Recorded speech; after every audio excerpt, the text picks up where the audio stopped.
So I'd like to welcome everybody to our monthly webinar for the Tech Care Association, and just let you know we're doing some prize drawings at the end, as we always do each month.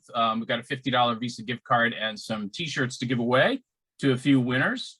You got to stick through the webinar to see that, though, so make sure you hold on as long as you can, that you can be with us. And then also, if you join or upgrade today, I know a lot of folks can upgrade to a paid membership. We are going to upgrade your membership another level and give you a free t-shirt there too. So take a look at that at techcareassociation.org on our website and look under membership.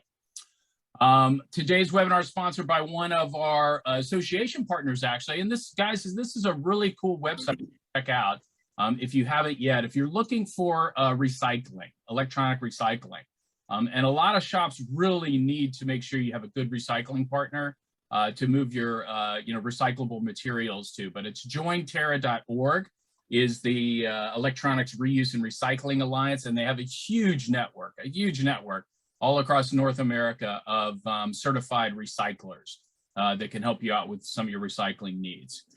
So if you have any questions during the webinar, you can put those in the chat, and we'll try to answer questions as we go along.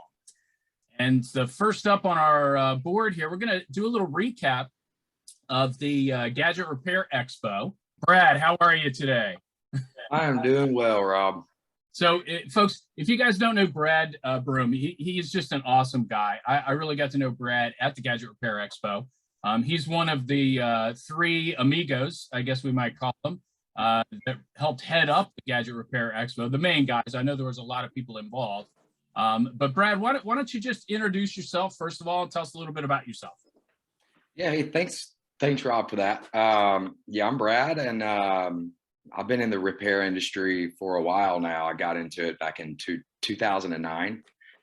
I always say I started up, well, mainly from the lowest part. I was hired in as a part-time sales guy at first, and then within like a month or two, they seen that I was more than that. So began to run the store there, just one store. And right after that, about a year or two is when I became on the corporate world and CPR, self-owned repair. And I lasted there for, a few years, 4 or 5 years. And then we got out and we have eventually had about 6 stores of our own.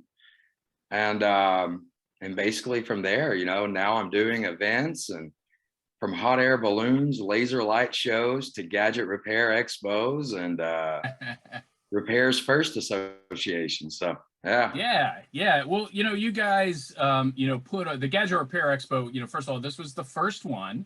Mm-hmm. Most people know, and I'd love to hear just a little bit about how it came about, right? When it first came to you guys. I know a lot of people in the industry talk about expos or meetings and trade shows and stuff like that. There were some in the past. There hadn't been any in years. Of course, COVID was a big challenge, but how did this really come to be, Brad? How did you guys come to getting this going? Well, for us now, it was just a phone call. It was Jeremy Kwaterski. He actually he is a great visionary. He just called us one night, me and Brian Ahern, and we just had a talk, and he said the industry really, really needs this. It's just something specific to the repair world, to make it to where, a single shop owner can come in there and meet the main guys, suppliers like parts. They got to meet Javier and Bobby. That was great. They were kings in those rooms. They had packed houses in there. They was standing room only. Yeah, absolutely. Well, and the venue, I love the venue. It was the Chick-fil-A College Football Hall of Fame. And it was a beautiful place. How did you guys come about picking that as the place you were going to do this? Well, for one thing, it's home. We live there. Jeremy and I, we stay around there. So that was one, and then two is we definitely wanted it to be somewhere cool. You know, we didn't want your average, normal, the banquet hall. You know, just we did not want that. So we definitely wanted a cool a factor in there, and I think we actually hit it. You know, because it was a Yeah. great place. It was great, fantastic. Yeah. It was an awesome venue. It really was. It was definitely not your average, meeting hall or something like that, or like the ballroom. Oh That yeah. everybody, shows up at. And also folks had the opportunity with their ticket to the expo to check out the Hall of Fame, right? Oh yeah. They all got a pass, and if they wanted to, they could have went in and explored all the the history. Well, picked out their team, their favorite team, and then they learned even more about them. So yeah, we wanted more stuff in there. Yeah. It was very cool. It was great venue. I loved it. So let's talk about the event itself, though. So, how many? I mean, there's a great turnout overall in terms of attendees and in terms of exhibitors. Do you know the number of exhibitors that were there off the top of your head, or am I putting you on the spot? No, I mean, I think there was a total number. I heard about 1148 uh, between the vendors and uh, participants. Oh, that's a total number of attendees, yeah? Yeah. Mhm. Okay, cool. What about the number of vendors that were exhibiting there? I was curious. What, What's what's that? that? What's that? How many vendors were there? How many Oh, exhibitors? we had about 37. 37. Okay. I knew I was going to guess like 30 or 40. So I was kind of in between if we were playing the over. We had 30. We had 37. Yeah, and that was great. And there was all kind of vendors, that were there. I mean, just from your perspective, what did you think of the vendors? Did you have any ones that you were, glad they were there or surprised they were there? Oh yeah, I mean, it was great. Was awesome to actually shake hands and meet, with people like you, and also, with vendors like Brandon French, uh, Up Luck, Cellbotics. It was great to Yeah, actually to meet those guys and actually meet and Bobby. It was great to meet him and yeah. Javier. I learned to call him that there. His name. Yeah. So it was just great. It was just an overall success. Yeah, For the absolutely, absolutely. I mean, to me, so much came through. Everything kind of lined up, and to have, like you said, more than 1,100 people, 1148 is the number you threw out there. I mean, that's just amazing. Yeah. I think you guys did such a great job of making sure that it was in a great venue, lots of really good vendors, and then content. In terms of the speakers and everything. And what can you say about that in terms of the speakers? Oh man, for year one, they knocked it out of the park. I think we had pretty much everybody we needed up there. From Bob LaFon, what Jeremy spoke, Upluck with Ahmed. We had such a great team up there. I think the knowledge was definitely on the stage to help a single shop owner compete. Yeah, for sure. For sure. That was there was a lot of great speakers. It seemed like and there was two venues, and we'll talk about it maybe with Javier in a minute, because I know he was downstairs helping out a little bit with some of the things going on there. And then upstairs you had the theater space, which, if I counted the fire code number in the back correctly, seated about 150. Yes. That's all right. Yes. Yeah, and every time I pop my head in there, it was standing room, right? Yes. It was Yeah, packed. That's why I mean, to be real, I only got to sit in for maybe 5 minutes of total of speaking. I was stuck in the dark room abyss of the registration desk, and they threw me out there on the front line, and I got to meet everybody. So yeah. Well, and tell me about that. I mean, you already kind of mentioned it was great to see people. I mean, this is an industry that kind of exists in the virtual world, right? I mean, there's so many guys in the Facebook groups, I think is probably where everybody in this industry is. One group and another, and we won't get into the wars that go on there. But you know, I mean, getting people live and seeing people face to face, and you were seeing them there right at the front desk. Tell me what that experience was like, Brad. Excitement. I mean, we felt it from there, the vibe. They didn't wait. As soon as the doors opened, everybody knows they was trying to walk through with their own drink, and the people there was saying, hey, you can't have any drinks in here. But no, everyone was just excited, and people that I haven't seen in years.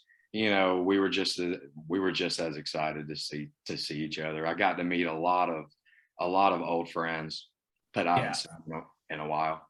Yeah, that was very cool, getting to see people and meet people as well. I agree with you. That was pretty awesome. Well, let's I don't know. I know we don't have a lot of time with you, Brad, because you got a lot going on. In fact, you're in a hotel room about to work on another gig that you're doing. Yes. I want to respect your time, but tell us about the future at Gadget Repair Expo. What can you share with everybody is going on there? Well, we definitely plan on this being a 3 or 4 show event each year. We want to go we want to go and hit the major key points. That's going to be our plan. We are in talks right now for a fall event.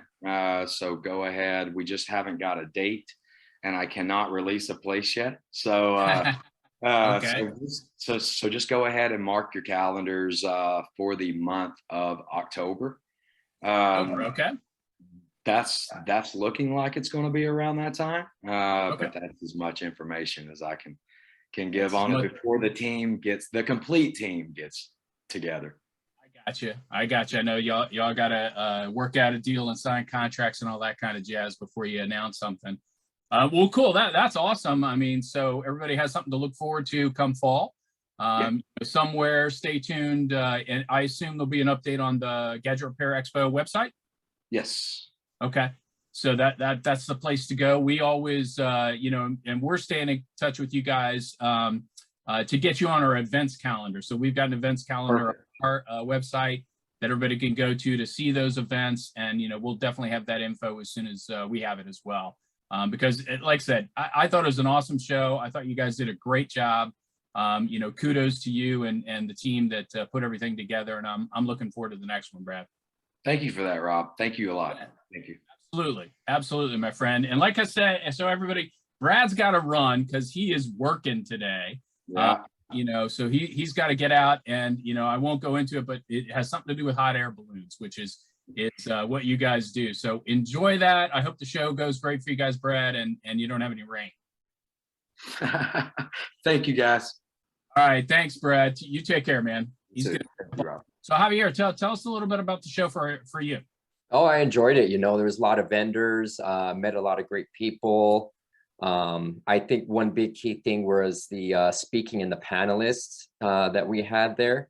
We had hands-on demonstrations, which was very, very key and informative, for a lot of individuals who are not doing certain types of repairs. We were able to share the knowledge on that and, open up new revenue streams for them and give them ideas. And took back home a lot of nuggets.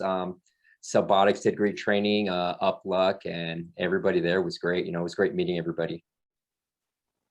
Absolutely. I agree with you wholeheartedly. And Bobby, tell us about your experience at the Gadget Repair Expo. Sure. So as a vendor, it was great to, again, shake hands and meet face-to-face, something that we hadn't been able to do for a couple of years now. Just getting back to how business was originally done, we got to talk to a lot of customers, and it was good to hear people's needs, their concerns, what things they're running into. And an overall one we were kind of seeing is people are struggling. And the kind of point that came up from that is, to Javier's point, they're looking for other revenue streams. So whether that's refurbing, whether that's board level repair, whether that's backlash repair, it was kind of eye-opening on both sides, us knowing, okay, what we can offer the customer, and then the customer also seeing what other things are there. So I'm sorry, I'm programmed to say customer, but all of the attendees that were there, it was good for them to talk to each other too, to see what works, what doesn't work, because that's all it is. It's trial and error. It's figuring out what parts work, what repairs work, what tools, and you don't really know until you try it. So it was great just meeting everyone. The networking part after the upstairs, a couple of drinks was kind of let loose, was good to talk to people because you're at the show floor and it's a little more formal. It's a little less informal up there, but it was still good to have those conversations. And we did do a demo too, which I think a lot of great questions came up, questions that we didn't even think to ask the attendees to begin with. And overall, I think it kind of spread the knowledge, and not trying to put too much out there, but we actually sold out of our Z1s after that event. So it's been great for us. And that's what we're here today, is kind of just keep that ball going and talk to everyone about the benefits of it. And I'm kind of bleeding into the next topic, but overall, I know, right? thumbs up. You're making the segue for me, Bobby. I'm jumping ahead. I told you beforehand, I'm the moderator. You're right. Sorry. I'll step back. but that was a perfect segue. I could talk about the Gadget Repair Expo all day long, guys, because it was an incredible event. And just to put a pin in that, to wrap that up, Javi talked about some demos that they were doing downstairs. That was standing room only. There were just guys packed into it. I heard some other speakers that were going to do just other stuff that weren't demos, but they were like, hey, I want to give these guys space to do these demos because guys are learning better repair work down there. And I really think that's what a lot of guys came away with, was better ways to do things in a more professional manner. And that's what we're all about with the Tech Care Association, is helping repair people do their job better so they can be more successful, number one, but so we can be a more professional industry. One of the big things, our projects that I've been working on with the Tech Care Association, many of y'all know, is we're trying to work with insurance and warranty companies. And that really requires a more professional level of care that everybody's doing. So we have to have these kind of trade shows, these expos, to get together to improve our skills, to improve our industry, so that we can be doing all this kind of stuff. So that's going to take us into lasers. And I've got, three guys on here, y'all, who know lasers. Sean is known as the king, right? Of lasers. And Sean, you haven't got a chance to talk yet.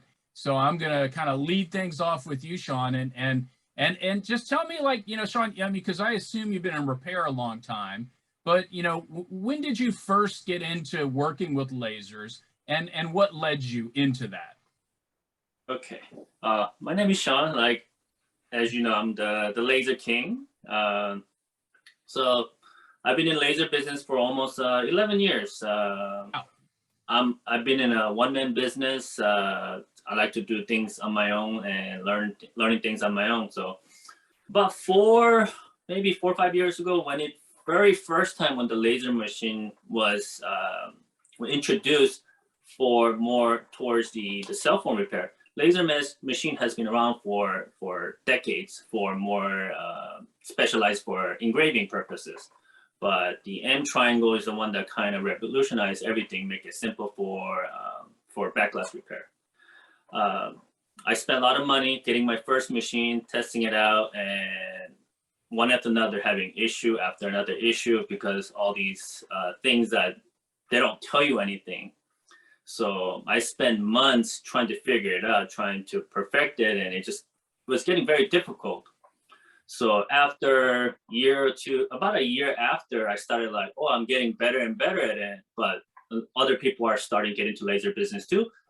But they're also having a lot of struggle, and constantly every day I see people blaming laser damage this, laser that. And for me, I made it so that it's so easy for me to use. I just load my phone and hit the button and it does work. But for people that's spending time readjusting on every single repair, then it's something like I want to help out the other people too.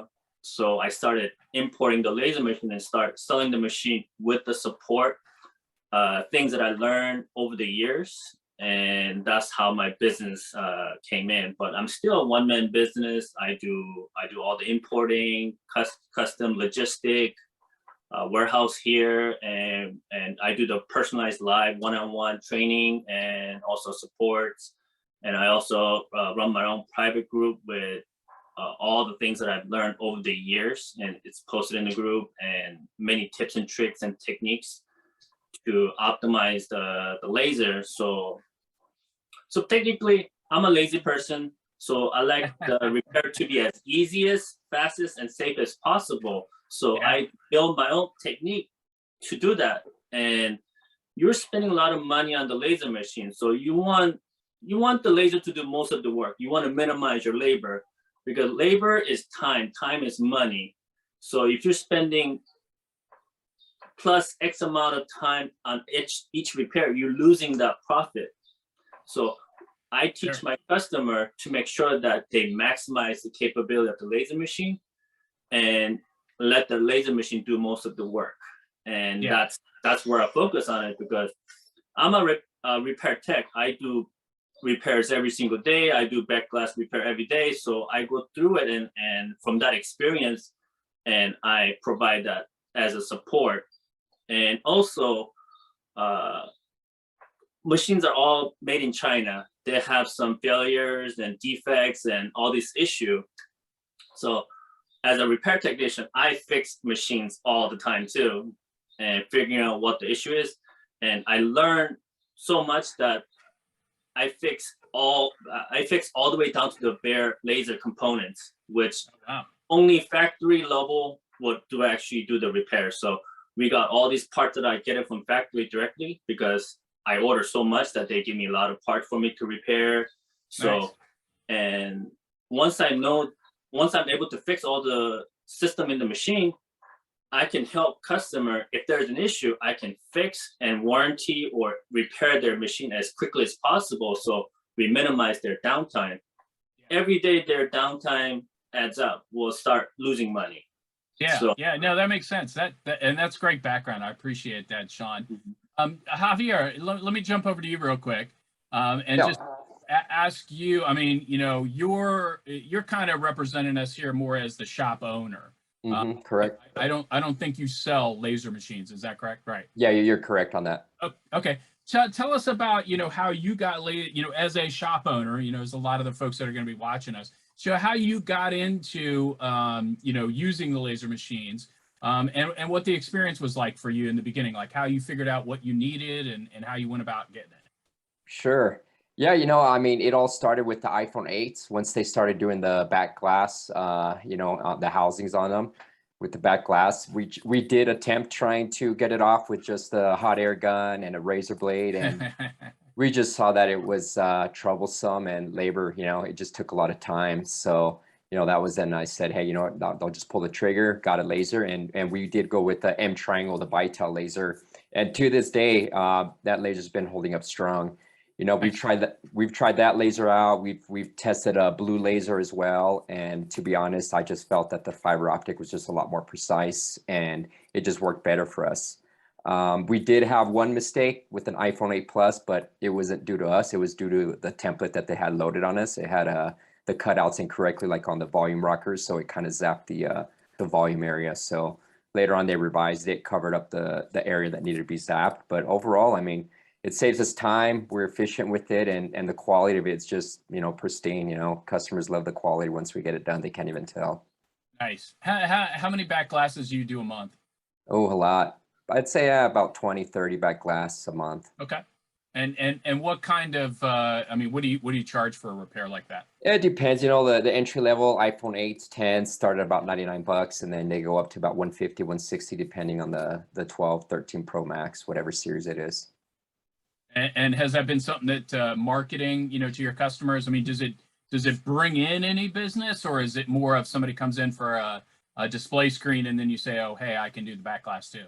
Yeah, we offer it to. I mean, we'll do a full inspection on the phone, see what's wrong with it. If they need a screen, we see the back's damage as well. We let them know, say, hey, we could do your screen. That's going to be fine, but I really recommend doing the back glass, because leaving any kind of open entries like that, you could get moisture or anything like that. And if something hits the logic board, you're done. You're going to have to be buying another, $1,000 phone. So we always encourage them and educate the customer on what the benefits are of getting that back glass sealed up again. Nice. Very good. Very good. So Bobby, let's jump over to you now. So you got a machine behind you. Tell me about the machine behind you. Sure. So a little bit of a background, not too much, but we've been in the laser side for about 3.5 years now. Cool. Not as long as Sean, but Definitely same kind of story. It started to come up because there was an issue with either you were doing a full frame replacement, which costs a lot of money and time, or you were trying to do heat, which there are some methods out there that work, but again, it takes time. So we jumped into laser machines. This is actually the first one we started with. It was the M Triangle. I think that's the MG1S. But M Triangle was the first manufacturer we started with. I don't have them in great order here, but this one right here is a fiber laser, so it'll do laser engraving as well. This center one right here is a Refox 3-in-1. This is one of the newer ones we started working with. We had a lot of customers say that they wanted a complete solution with the computer, with the extractor. So that's where you get the 3-in-1. It's laser extractor computer. And then on my side over here, this is the blue Ford laser. I know Javier mentioned it. The blue laser we offer mainly is an entry-level laser for those shops that don't want to spend over $2,000 and want to get started on back glass repair. The blue machine does take a little bit longer. That's why it's not meant for high output. Like you're not doing 10 back glasses a day. You're doing on average 4 or less, I would say, because the average time in the blue machine is probably about 15, 20 minutes, as to where the fiber laser is probably less than 5. So just the point there is kind of, there's a laser for everyone. There's a machine for everyone. And it goes back to, if you have the right tool for that job, it saves you time, it saves you money, and it prevents mistakes. Sean pretty much covered all these things, so I'm just kind of recapping them, but there were a lot of mistakes with the heat gun method when that first started out. I know different suppliers, different people in the industry have kind of brought up ways to prevent that. It's a method that's out there, but us as a company, we lean towards the laser method because we do strongly feel that it's the right tool for that job and removing the back glass. And Yeah. When the machine, it seems like a good investment to me, because I mean, as Sean said, you get everything set up correctly, you put the phone in there and push a button. To me, as a former shop owner, I mean, that just makes sense. If I can automate something, and be able to work on other things, that makes a lot of sense. So, I mean, but like you're saying, there's different levels, that people can get into in terms of investment. Talk real briefly, Bobby, and then I'm going to jump back to you, Sean, about your machines. But talk briefly, Bobby, about pricing, like what shop owners can expect to pay for a machine. Sure. The blue laser is probably around the $1,500 to $1,800 mark, depending on where you get it from. The M Triangle, so the Z1, I actually don't have back here. This is our older laser. This is the one we just use here. We're basically just trying to run it into the ground. There you go. Sean has one back there. Sean's pointing it out. Yeah, this one we're trying to see how long, because that's one thing that people bring up is how long does it last? We've had this one for 3.5 years now, and it's still going strong. I'm basically just torture testing it to see how long it can go. The Z1s are the main ones we sell now. That's probably closer to the 2,500-ish range. And then the Refox 3-in-1 is a little bit above that, probably closer to 3K. And the pricing I'm giving you isn't, so we don't sell laser without support. I know there's different packages out there. We've looked into it, but the problem is it's hard to differentiate those two on our side because we have so many people we work with. If someone calls in and says, I bought a laser from you, we'll support them just because it's hard to track that. But that's the main point there, is buying it from someone that's local, that supports it, because like Sean mentioned earlier, when you have an issue with the machine, getting China on the phone isn't very easy to do, or even talking to them via WeChat or email, it's like a day delay because they don't answer you right away. So us as the seller, same thing with Sean, we take that burden on for you, so that way we're the ones that answer the questions, and it's either via videos, via chat, via live sessions, and you name it. That's the important part about supporting the laser and just making sure it's there. So I know you asked me about pricing. I just want to tie in why those pricing levels are. No. Yeah. I mean, that's a great point. And we all know that some repair shop owners in the industry can be a little bit cheap and not want to spend a lot of money. But, it's about investment, right? It's about investing into your business. And part of that is, like you said, the support. I mean, if you're going to need support. These things are not super simple. And just like me trying to figure out my display monitor issue here, sometimes you run into a problem here or there you might not be able to figure out yourself. So Sean, let's jump back to you, and why don't you talk about your machines and what you have out there, and if you want to throw in some pricing and stuff like that, that'd be great. Okay. I had laser. Very first one is the M Triangle made a machine, but Bytel is like a trading company that they put their Bytel name on their machine. They started introducing through the world. That's how everything got out. And I have the very first model that they had, but those are big, bulky stuff. So even for me, I went through a lot of different machines, Oh, wow. including the TBK. There's pretty much TBK is also a company that rebrands it from another factory. So they put their name on it and they get it from. One thing that I don't like about TBK is that their quality is just not good. They try to build as cheap as possible. So even from the refurbishing community, they're not real. They don't have a good reputation because of the way they manufacture things as cheap as possible. So I try to stay away from the TBK as much as possible. M Triangle still has some issues, but over the years I learned pretty much all the failure points, so I know how to fix it right away. And these are very old model, but they have been updated to the more powerful 8-watt laser. Then after that, after selling this for 3 years, then I started designing my own laser machine. So I try to combine what I think is good and make it reliable, as practical and aesthetically pleasing. So I designed my own machine on here called MOC1 Pro. Cool. And some people want to have a built-in computer, which M Triangle also has a built-in computer, but the screen was small, no Wi-Fi, no touch screen. So I have a extra computer that's mounted in a swing arm that has bigger screen, touch screen, Wi-Fi. It's a full Windows computer, and make it into a simple all-in-one computer. And these price around between $2,000 to $2,350. Those are the two models that we usually carry. Pretty much most of the older model we're pretty much discontinuing, because this one, it's smaller, lighter, more powerful. So those are the laser machine that I usually recommend. Okay, cool. So you've got, I mean, how many models overall do you have? Give me a number, like 10? I probably tried about 9 or 10 different models that I've tested, because Okay. I'm a curious person. I like tools. So I buy all these different machines and test it out on my own. Sure. And what I like from it, and I kind of refine what's existing in the market, and I just kind of refine it and made it into our brand, and so that we can have a better quality control over it. Nice. Hey, Javi, let's talk, and I'll come back to you guys too on the same question about exhaust, right? I know we had you on a webinar back in the fall, and we looked around your shop, and you had I forget the exhaust system you were using, but it was something specific. Talk about that and why that's important. Yeah, with the laser and it burning, it does put off a pretty bad stench. So in our shop, we're able to install like an extraction system. So over each workstation, we have these little hood vents, and then we have an extraction motor running through the roof, which exhausts all the stale and that stinky air out. For those of you guys out there that don't have the option to do that, they do sell, portable extraction systems, which you can basically it's a little box with a little hose that sucks everything in, filters air out, which they work great.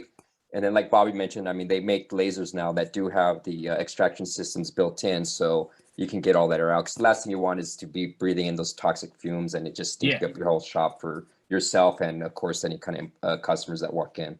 Yeah. I was going to say, when you were just talking about the smell, I was going to say it's probably toxic too. So, Oh yeah. After being around that for a while, run into some issues. Correct.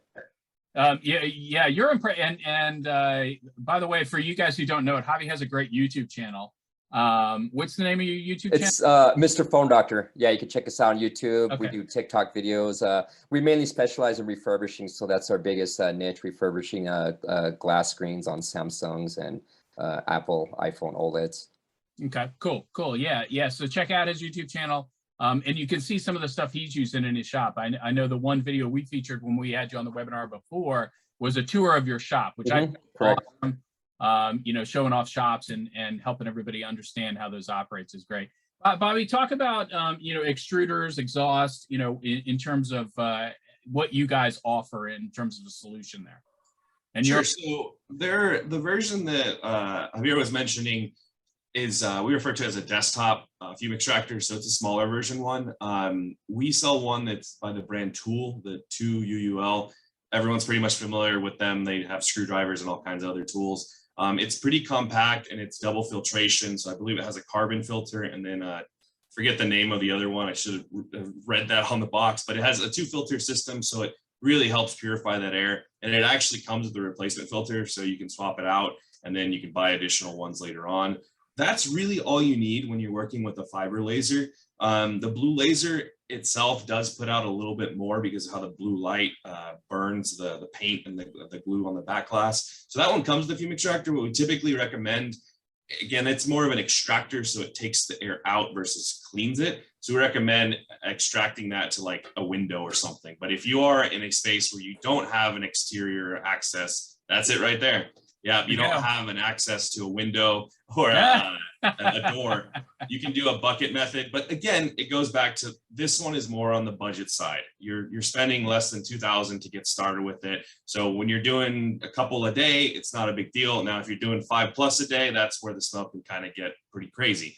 But for the fiber lasers, because they don't put out a whole lot, just the desktop one is fine. There's some crazier ones out there. I think we sell like a $300 version that sits on the floor and it has a big tube that comes up and you get a little acrylic kind of box that seals it in. And when it turns on, it sucks down to the platform. So that's on the very high end of fume extraction. That would be good if you're in a very, very tight space and say you don't have a back room and your customers are like, all right, on the other side of your desk. That would be good to use just because you get virtually no smell at all because it's sealed in there and it pulls it straight from the platform into that tube. I gotcha. So Sean, I was going to come to you next, but you seem to have. I think he's probably grabbing what I'm talking about. I know, that's what I'm thinking, is that he's going to grab something. I just to put an emphasis on that, you know, we did a lot of microsoldering in my shops. And so, you know, fume extraction is super important there too. Here comes Sean. He's coming back, I think. So, yeah, you know, you need to make sure your workplace is a safe place for you and your employees. So, you know, making sure that you vent, you know, toxic fumes, whether it's from microsoldering or from lasers, is super important. Sean, talk to us about, did you go grab an example for us? Yep, I got my fume extractor right here. Oh, nice. So I've been through probably about 7 different types of fume extractor. I personally tested myself in my shop all the time. So in my opinion, all those little smaller ones are pretty much useless because laser will produce 2 different things. It will produce ashes, like a fine dust, and also produces a very toxic smell. So the most important part about fume extractors is for our health. So you want to make sure that you have a good filtering system. So after testing many different fume extractor, and you see how the size of this filter inside the machine right here? Machine is basically enclosure with the fan in it. This is the heart of it. And basically it will come with 3 stages. So it comes with the pre-filter. These are just a roughly simple pre-filter that it does out filter out the big dust. And this is the HEPA filter. See how big it is?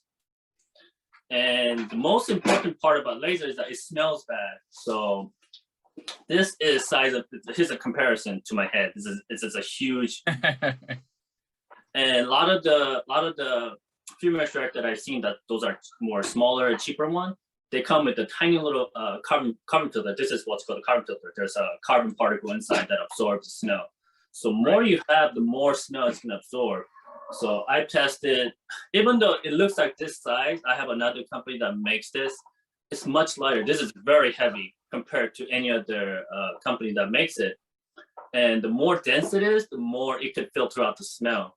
So nice. The more carbon filter you have, less smells you're gonna have. And that's why I don't sell a lot of the smaller one, which doesn't really help out much, in my opinion. So that's why. Sure, yeah, I totally get that. And you know, just to reiterate, you know, it's super important. I'm curious though. So, we kind of mentioned, Bobby, you mentioned, lifespan of the device. Maybe Sean, you can add on to that. Like, if somebody invests in a laser, how long should they expect it to last without having to replace any parts? Laser or fume extractor? The laser first up. Laser are designed, well, in a perfect world, they're designed to live, they're 10,000 hours, or it's designed to live, to operate for a very long time. Okay. But you have to factor in, let me show you what the laser looks like inside. He's got everything there, doesn't he?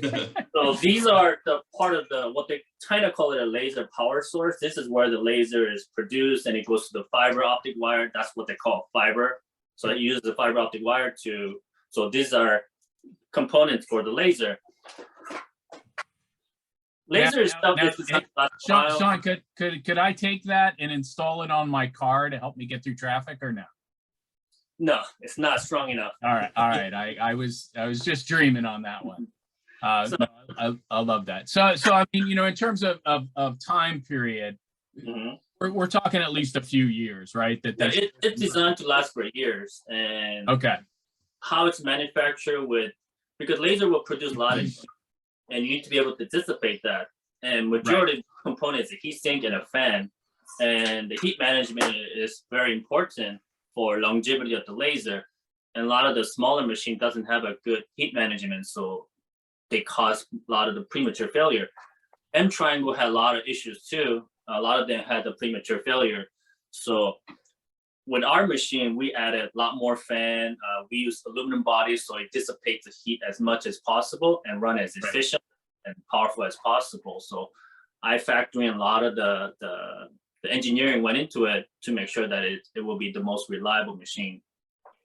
Nice, that's awesome. And real quick, mention on the fume extractors. Obviously, the filters are going to have to be replaced. How often do filters have to be replaced? Filter like this, you want to change this often. Okay. These are pretty cheap, but the key role is that the more frequently you change this, it's gonna extend the life of the HEPA filter and the carbon filter, because that makes sense. That's what block out the HEPA and the carbon. So this you want to change often. When it gets sorry, this is like comparison. This is kind of fresh. This that makes sense. Then you replace often. Do you sell the filters, Sean? Yes, we do. Okay. We sell the machine, and we also sell the filter, carbon filter, HEPA filter, all replacement parts. And the factory recommend replacing them in about 6 months to 12 months. That's what they recommend. But it depends on the usage.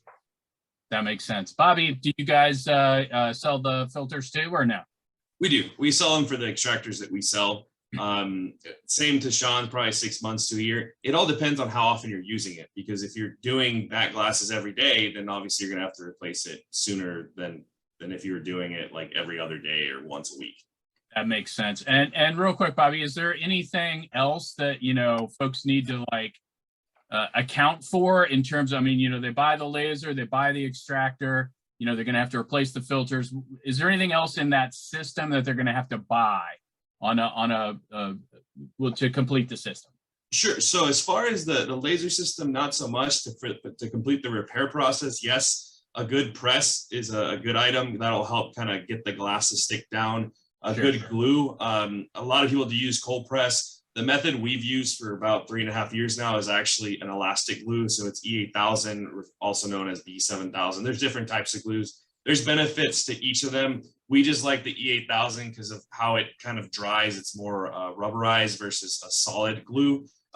We don't really see warranties or anything like that because we're also a repair depot. And that's the main reason we got into the lasers, because we had customers asking for 40 to 50 phones at a time that needed back glass repaired, and doing frame replace all those, there's still some money in it, but not as much as replacing a piece of glass that costs $5, right? So that's why we got into it. And aside from the glue, the back glass press, you have the back glass breaking pen, which is a big tool as well for areas where the glass is thicker, mainly around the rear camera area.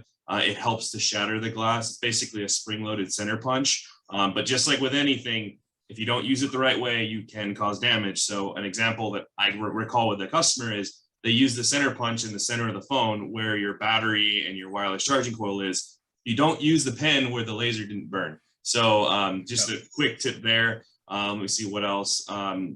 Your prying tool, that's an important one too. I've seen a lot of people use like flat metal spudgers, crowbar type things. Our method has always been an X-Acto holder with a flat X-Acto blade. We've tried other types of blades too, and there's all kinds of ways out there. It's just, in our opinion, the way it works best. And the way our tech, a lot of the things we sell, it's because of what our techs use here. Because our team of techs will use the same tools, and if they tell me, hey, you know what, this tool isn't working very well, can we try something else? That's where we'll then push it out as our recommended thing. We actually sell a laser tool bundle. So you buy the machine. You can also buy this bundle that has all the little things you would need to complete your kit. So right off the bat, aside from the back glass, you have everything you need to start doing back glass repair, because that's one thing. I'm glad you brought up the question. People don't think about, I bought the laser, I'm good to go. Not really, unless you had all these other little tools needed to do the actual repair process. And it goes back to, the better tools you have to complete that, the less chance there is that you're going to hit a battery or rip a flex cable or knock off the bezel around the back of the frame. So having the right small tools is just as important as having the right laser or the right machine to do the actual burning. That makes sense. That makes sense. Thank you, Bobby. We have less than 10 minutes, and I want to hit on a few things. But we do have a question. Brent asks, how long do you let the glue set before allowing the customer to have the phone back? That's a great question. Real quick, because we only have a few minutes left, guys. Javier, let me start with you, since we haven't heard from you in a minute. How long do you let the glue set before allowing the customer to have the phone back? You know, that really just depends on the type of glue you use. You know, like Bobby was mentioning, you could use B7000, you could use cold press. If you do go with B7000, you know the hold time on that's not going to be as long as the cold press. Cold press, I'd say maybe at least, I don't know, like 2.5, maybe 3 hours, you know, but you just got to gauge it. You know, sometimes you may be able to release it sooner if you see any kind of movement when you press it and remove it from the clamps. You know, it's just really just a factor that you gotta keep an eye on and everything like that. Okay. Quick answer from you, Sean. How long? Well, we also sell like many different type of glue, and we also use it in our everyday use. So we have B7000, T7000, E8000, cold press glue. I've used all of them, and the cold press glue that we have is formulated to be very quick drying. So in about 30 minutes, you can actually hand it back to the customer. Versus B7000, it may take an hour or two to be able to stable enough to hand it back to the customer. Okay, cool. Good answer. Bobby, real quick. 30 minutes. That's what our minimum time is, 30 minutes. If you have more time, again, when you're quoting the customer, you'd never say, oh, the repair is going to be done in 20, 30 minutes. So quote at least an hour, maybe an hour and a half. So you have about an hour repair time and then 30 minutes of dry time built in. Makes sense. Makes sense. All right, I want to hit on one topic real quick.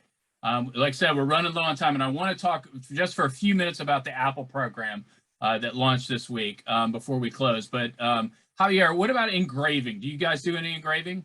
You know what? That's one thing we don't offer is engraving. No. Okay. You know, just haven't gone to the point to offer customization for, you know, the phones or, you know, tablets, whatever they want to do. But there's definitely a good upsell in that. You can definitely do that. Yeah. Bobby, what do you guys, you know, do in terms of offering that or supporting that?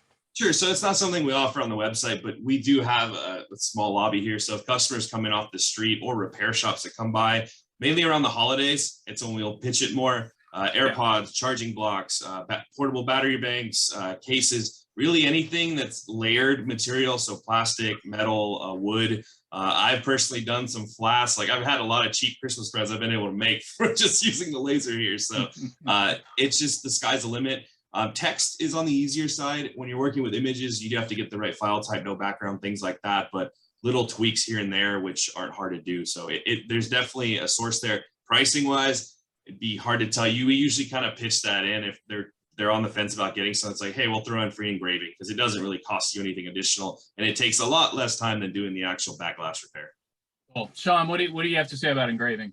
Real quick. Well, for us, we sell like those metal blanks that people could do engraving, make it into a card or some kind of price tag, anything that you can engrave it on. But the machines that made for cell phone repair are considered a lower power laser. When you want to get into more of a professional engraving, you want to get a different type of laser that's more high power, like 20 watt, 30 watts, even 50 watt. And the difference between ours is more of a top layer removal.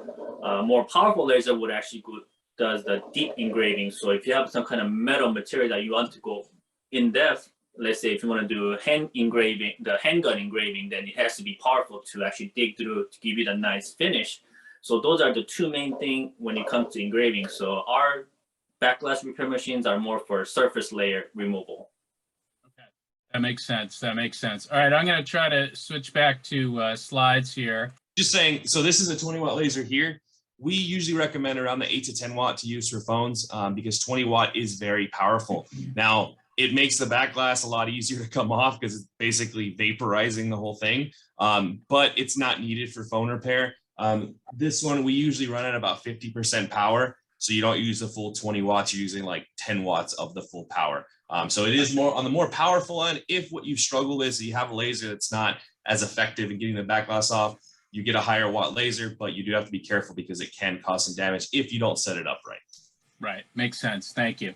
Cool, guys. We only have a few minutes left, but I want to, if you have any comments, I want to just cover the Apple Self-Service Repair Program. So that it finally launched. This is the program they announced, gosh, we're back in the fall. They're supposed to launch at the beginning of this year, so they finally get it launched here at the end of April. This is their website, selfservicerepair.com. So they got a nice little URL there, but they're Apple. They can afford whatever URL they want in the entire world. So folks have been looking at it. I just want to hit on a couple things. And if any of you guys have any comments, I don't know anything about it. We all don't know a lot other than what we see. But if you have any comments about it, I'd love to hear it. So the main thing is for, and remember, folks, this is designed only for customers to be able to order parts. I don't know that there is any other option other than, you know, if you have an existing iPhone where you can order that. That's the way it was supposed to set up. Do you guys know anything different from that? Well, I was told by someone that when they did a test order to try it out, in the beginning, it didn't require IMEI number, but later on they started requesting for IMEI number. So we're not sure if the part that they will sell you has attachment to the IMEI number. And the reason that they're attaching the IMEI number so that when they replace the screen, you get the notification. To eliminate that, you have to pair the screen to the motherboard through Apple server. And we're not sure as of right now because we just don't have enough test result to see if we can just order the parts and we can use it for our customer now, or the IMEI number has to match the phone that they're repairing. We don't know yet. Yeah. The way they announced it was going to have to match. I actually just ordered, I spent a lot of money yesterday. I ordered some other tools and a screen. You do have to type in the IMEI. You also have to read the repair guide and find the repair guide number and enter that in the little field to prove that you've read the guide. I guess that's Apple's protection so you don't damage a phone and blame them for not knowing how to fix it. There was that. And then you can calibrate the screen, but it requires contacting them, putting your phone in diagnostic mode, and they do it over the air. I assume it's someone on their support side that just looks up your phone and then does all the calibration for you. So you don't get software or anything, but you do get the ability to get rid of that non-genuine display message that usually pops up. And if you did damage that front sensor flex or the Face ID cable, your Face ID will be back as long as you didn't damage the dot protector. So this is the repair manuals are available on the site. So, you know, you can go in there and look through those and get that information. I didn't look in those in detail. Have any of you guys looked at those yet or no? I looked, they're pretty extensive. You know, I think it's going to steer away a lot of people, especially with all the parts and equipment that they're showing on there that you're going to need to do a simple replacement repair on it, you know. And then Apple, of course, they're renting out parts, equipment. So think about it, you got to buy the part and then you're going to have to fork up some more money to rent the machine that you're going to use it on one-off. So I don't think it's going to affect repair people or the repair community too much. I see it's going to be a benefit, you know. It's a way that we can offer customers, say, hey, you know what, well, if you do want to keep the non-notification, just go on here on this website, fill this information out. When you get the parts, bring it in. We'll be more than happy to install it and just charge a labor fee for it. And You know, they could either walk them through the OTA programming so they could get rid of all the notifications, you know, just different ways of pitching it to customers. Yeah, the toolkit rental is $49, by the way, and that includes shipping, which is actually kind of a good deal. But you have to return it within 7 days, and they also put a hold on your credit card for the full price of the toolkit, which is that box there on the right-hand side. Of I think someone said it's like $1,200, which is the full price, and the kit weighs like 80 pounds or something. So yeah, it's crazy. All right, guys, I hate to cut us off. I wanted to show this, but we are out of time, and I'm real strict about ending on time because I don't want to, you know, carry you guys on your business people and need to get back to it. The last thing I'll mention on the Apple self-service is customer support. So that's going to be interesting to hear how that works and you know, to know more about it. So we will share more information as we get it. But that's going to wrap us up. We can't do any questions now because we're out of time. I want to thank my my panelists, Sean, Bobby, and Javier, and of course Brad, who was on earlier. We're going to do the prize drawings offline. We've got your data from signing up for the webinar, and we'll contact folks about the prize winnings. And you know, like I said, thanks everybody for joining us this month. We do them every single month. Our next one is going to be May 26th. We're actually going to go live at the Mobile Disrupt trade show. So now that's not really for repair people specifically. It's more for repair depots and larger organizations that are in the industry. So, you know, not a lot of you guys probably want to go to that. Okay, it's also expensive. But, you know, we'll be live there interviewing a few people and talking about it. So, guys, thank you, Sean. Thank you, Bobby. Thank you, Javier. I really appreciate your time today, and I hope you guys learned something out there. Awesome. Thanks for having me, Rob. See you guys. Cheers, guys. Bye-bye. Take care.